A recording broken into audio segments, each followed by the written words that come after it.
at Four Play Sports Bar. Scott Taylor along with Marc-Andre Drolet. It's time to talk UFC. Let's start with UFC 148. This is going to be a great card. It's going to be a great night of fighting. I remember last time I was excited for a fight like this. Anderson Silva, Chael Sonnen, absolute great fight. Dana White has said all week that he has never seen Anderson Silva as angry as he is now.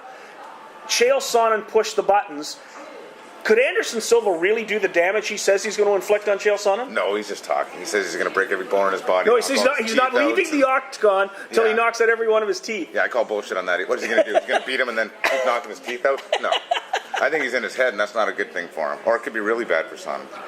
Tell us a little bit about Chael Sonnen. What kind of a fighter is he? He's a great fighter. I mean, he's outstruck every opponent he's ever fought. He's a Golden Gloves boxer, Olympic wrestler. He fought Anderson Silva. Before that fight with Silva last time, Silva had been hit 112 times by 11 people. And Chael Sonnen hit him 320 times in that fight. He won 4 rounds, had 2 10-8 rounds, had him almost finished a few times, and then lost. I mean, and that was... But in Anderson's defense, he showed a lot of heart. He showed a lot of things that we didn't see out of him because he's never been challenged before. So it's an interesting matchup. And it was the latest submission ever in the UFC. At 23 minutes, he submitted Sonnen, and that's never happened that late into a fight before. Usually after the 10-minute mark, you're too sweaty to do any submission. So he pulled it off at 23 minutes, so good job. You brought up something I really thought was interesting. The talk is Anderson Silva has not lost in 6 years. You suggest it's really 9 years. Yeah.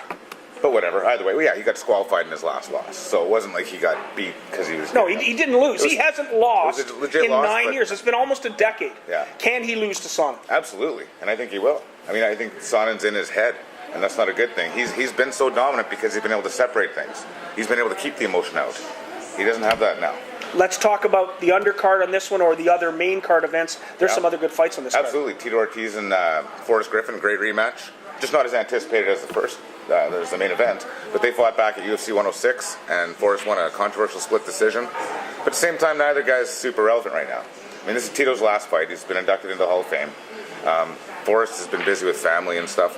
He hasn't been fighting, so it's going to be okay. Third fight's pretty good too. Yeah, third fight, Patrick Cote and Kung Lee, the great fight. The Canadian's gone 4-0 since leaving the UFC, and Kung Lee's only fought in the UFC once. I mean, he's been around, but I think that's a great matchup for Patrick Cote. You like 148 better than 149? Absolutely. Yeah, but I like anything better than... I like UFC 3 better than 149. We're going to talk about 149 when we come back. We're also going to talk about one of the fighters on 149, Roland Delorme. You can't talk enough about Rolly locally. This is Marc-Andre Drolet. I'm Scott Taylor. We're going to talk fighting when we come back.